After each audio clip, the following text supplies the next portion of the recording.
রাজধানী কোরবানি পশুর বর্জ্য অপসারণের সার্বিক পরিস্থিতি জানাতে যুক্ত হচ্ছেন সহকর্মী আল্লামা ইকবাল অনিক। অনিক, পরিস্থিতি কেমন দেখছেন বর্জ্য অপসারণে এবং অপসারণের সার্বিক কি তথ্য রয়েছে আপনার কাছে?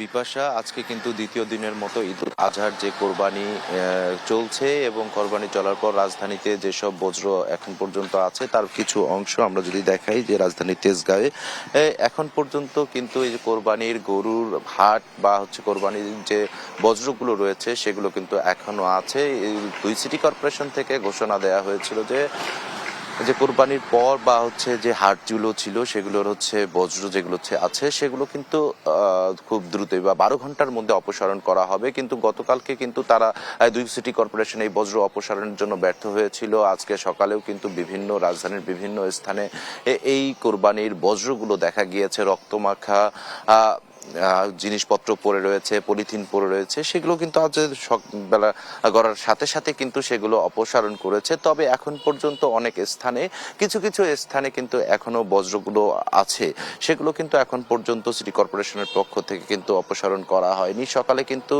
ঢাকা দক্ষিণ সিটি কর্পোরেশনের প্রশাসক কিন্তু কথা বলেছেন, যারা এখন পর্যন্ত বজ্র সরিয়ে নেননি বা সরাননি যে ঠিকাদারি প্রতিষ্ঠান রয়েছে যাদের এই বজ্র অপসারণের কাজটি ছিল তারা কেন এই কাজটি করতে ব্যর্থ হয়েছে, এজন্য তাদেরকে কিন্তু আইনানুগ ব্যবস্থা কিন্তু তারা নেবেন এমনটিও কিন্তু জানিয়েছেন। আরেকটি বিষয় যেহেতু আগামীকালকেও কিন্তু এই কোরবানির পশু কোরবানি করা হবে, সেক্ষেত্রেও কিন্তু এই বজ্র কিন্তু আরো আগামীকাল পর্যন্ত রাজধানী সহ বিভিন্ন স্থানে কিন্তু থাকবে। তো সেক্ষেত্রে নগরবাসী কিন্তু বলছেন যে যত দ্রুত সম্ভব যে এই বজ্রগুলো অপসারণ করা যায়, কিন্তু এই বিষয়টিকে যাতে নিশ্চিত করা যায় সেই বিষয়টির কথাই কিন্তু দাবি করছেন যে নগরবাসী যারা রয়েছেন। আরেকটি বিষয় যে এই কোরবানির বজ্র থেকে এক ধরনের দুর্গন্ধের সৃষ্টি হয়, এই দুর্গন্ধের ফলে আশপাশের মানুষ কিন্তু চলাফেরা করতেও তাদের কষ্ট হয়ে যায়। তো সেক্ষেত্রেও কিন্তু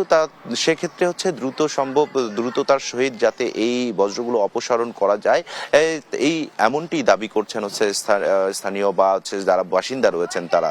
তো এই ছিল আমার কাছে এই নগরীর যে বজ্র ব্যবস্থাপনা রয়েছে সেটা নিয়ে সবশেষ তথ্য। জীবনে প্রতিদিন প্রতি মুহূর্তে জীবাণুমুক্ত থাকার কন্ট্রোল হাতে রাখি বলেই আমরা নিশ্চিন্ত।